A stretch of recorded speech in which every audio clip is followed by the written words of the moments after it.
This is episode 29 of the PKD Dietitian podcast. Fall is my favorite season. I love all the warm spices, cooler weather, and the changing leaf colors. Plus, I tend to get a little bit excited around Halloween time. There is, in fact, a spooky graveyard in my front yard, in case you were wondering. Fall happens also to be cold and flu season. Now, before you go loading up on and drinking airborne or popping those high-dose vitamin C tabs, I want you to pause, keep listening, of course, and think twice about whether vitamin C supplements are good for your kidneys with PKD. While vitamin C supplements are generally regarded as safe, it's important to know that high-dose intakes have unintended consequences for PKD.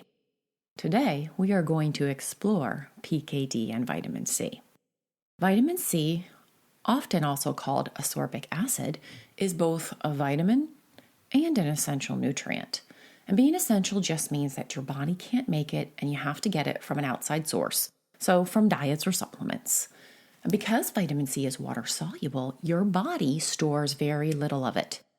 Any excess that you ingest is filtered by your kidneys and is excreted in your urine. So excess vitamin C equals waste. Naturally, in our diet, the richest sources of vitamin C are fruit, especially citrus, and vegetables too. There are many beneficial roles that vitamin C has in your body. It helps to protect your body cells from damage. If you have a cut or a scrape, or even after surgery, it helps with wound healing.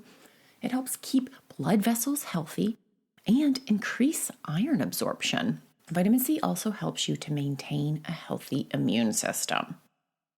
So today I want to highlight a few of these perks for PKD around vitamin C. First up, it's a powerful antioxidant. It helps to protect your organs, including the kidneys, from free radicals and the damage they can cause. Now, free radicals are unstable molecules in your body that cause stress, damage, inflammation, and contribute to aging. So think of vitamin C as having superpowers, and these superpowers help to fight and limit that damage that's caused by free radicals. How, you ask? By neutralizing them and the oxidative stress. Vitamin C is also important for wound healing. It is needed to make collagen, which is a protein in the body that is the building block of skin, bones, and muscles. Now, I know collagen supplements are a hot topic these days, but the good news is that you don't need to take a supplement. Really, folks, you do not. Your body naturally produces collagen, and vitamin C is an essential component needed to make it. Think of collagen as a firm but elastic web that connects and holds your skin and body together. And when you have a cut or a wound, big or small, new collagen needs to be laid down in order to help it heal. And yes, poor intake of vitamin C can reduce collagen production and lead to slower wound healing. A well-balanced diet, however, provides you more than enough vitamin C and all the other components that you need to make collagen. There are times, however, where supplemental vitamin C may be added, and this is like after a major surgery, and it's usually added for a very specific amount of time frame to aid with healing. And this will be done at the recommendation of your dietitian or your doctor. Now, when many of us think of vitamin C, we automatically think of immune system. And vitamin C supplements are frequently touted as being able to, quote unquote, boost your immune system. And the higher the dose, the better. Well, this isn't quite true. Vitamin C plays a supporting role in your immune system. It's needed by numerous cells and enzymes that are part of your immune system, and they need it to function as they should. For example, when needed, vitamin C helps to stimulate white blood cells, which play a key role in defending you against infection. However, high doses of vitamin C don't help these white blood cells function better. What you need to know is that a deficiency is where it can weaken your immune system. Another piece that's important to know about vitamin C is it can help with anemia prevention. And I've been finding a lot of clients that I'm working with are borderline or anemic, and it's not being addressed. So what is anemia? It occurs when the body doesn't produce enough hemoglobin. Why this is important is because the hemoglobin actually carries oxygen to all of your body parts, including your kidneys. And iron is one of the main components in hemoglobin. So not getting enough or absorbing enough iron can lead to iron deficiency anemia. This is where vitamin C comes in as beneficial.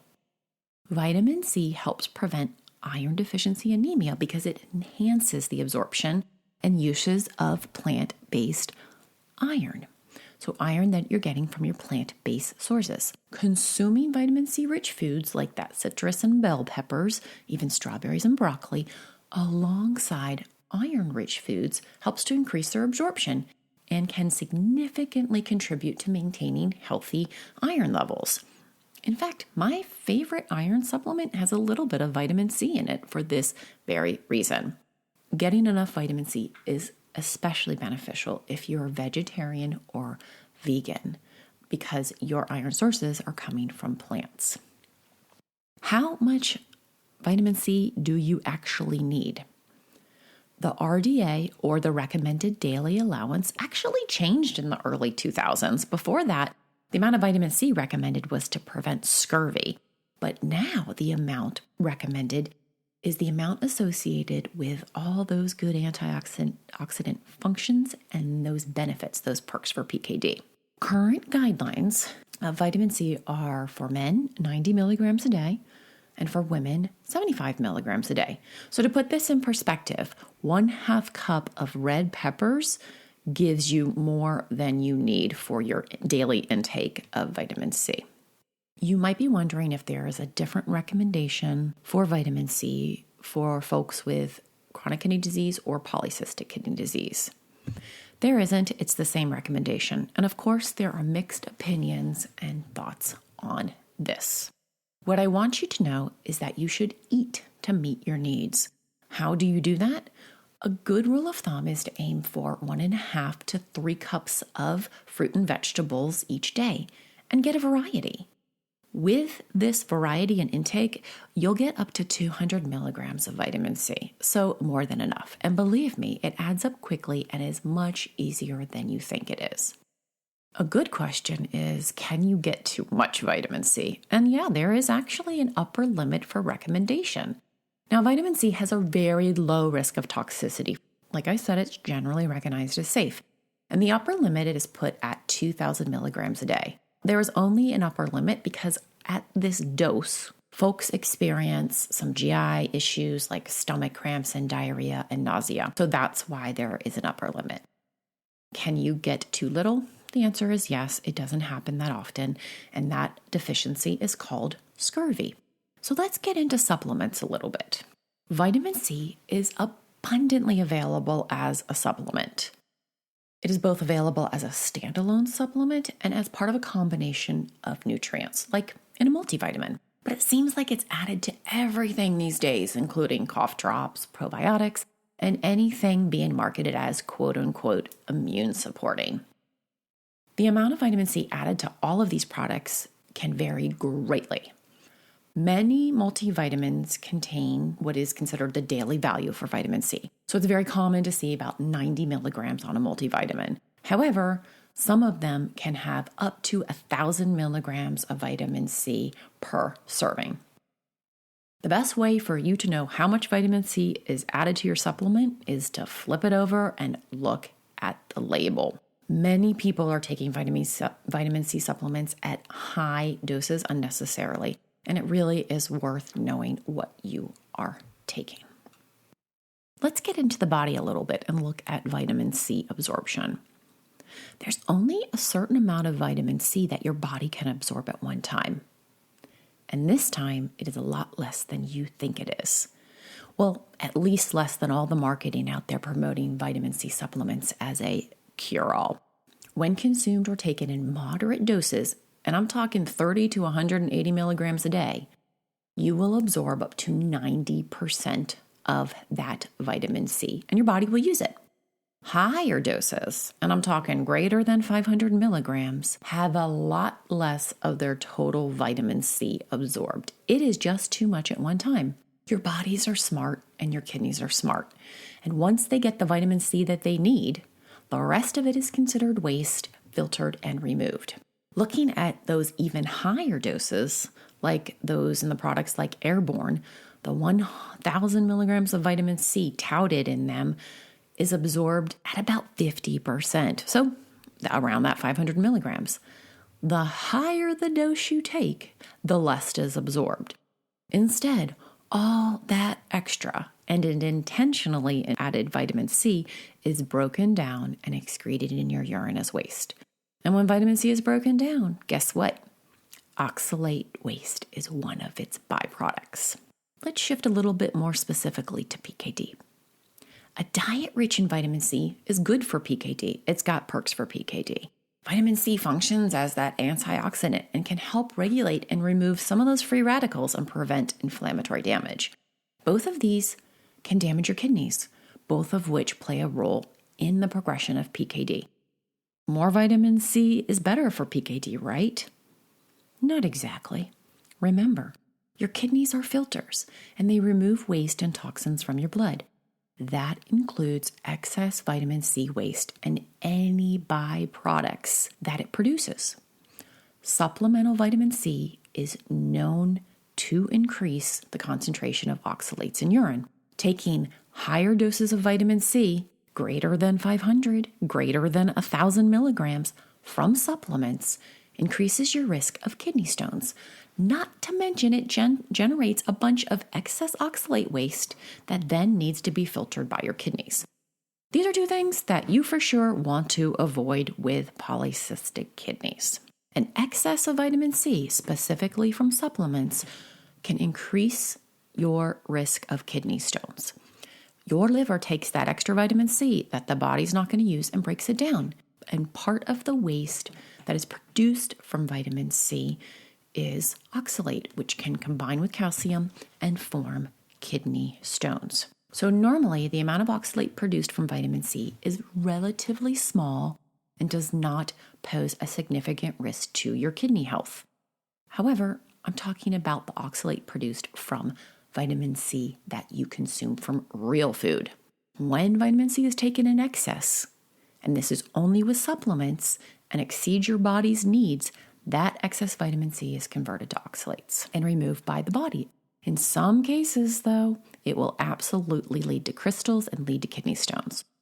Several studies have explored this association between high-dose vitamin C supplementation and kidney stones. Majority of them have found that 1,000 milligrams or more of total vitamin C intake was associated with a much higher risk. So high vitamin C supplement intake has the potential to definitely cause damage with PKD. Now know this, do not limit food sources rich in vitamin C for fear of increased oxalate production or kidney stone formation. Eating more fruits and vegetables, including those rich in vitamin C, is actually associated with less oxalate formation and fewer kidney stones. It is only supplemental vitamin C that increases your risk in oxalate formation. Again, I want to be very clear here. Eating a variety of vitamin C-rich foods will never cause you an excess of vitamin C or harm. It is only supplementation that will increase PKD kidney stressors and cause potential injury. Key takeaways that I want you to have today. While vitamin C is an important nutrient for your PKD health, it's essential to strike a balance between getting enough through diet and avoiding excess intake of supplements.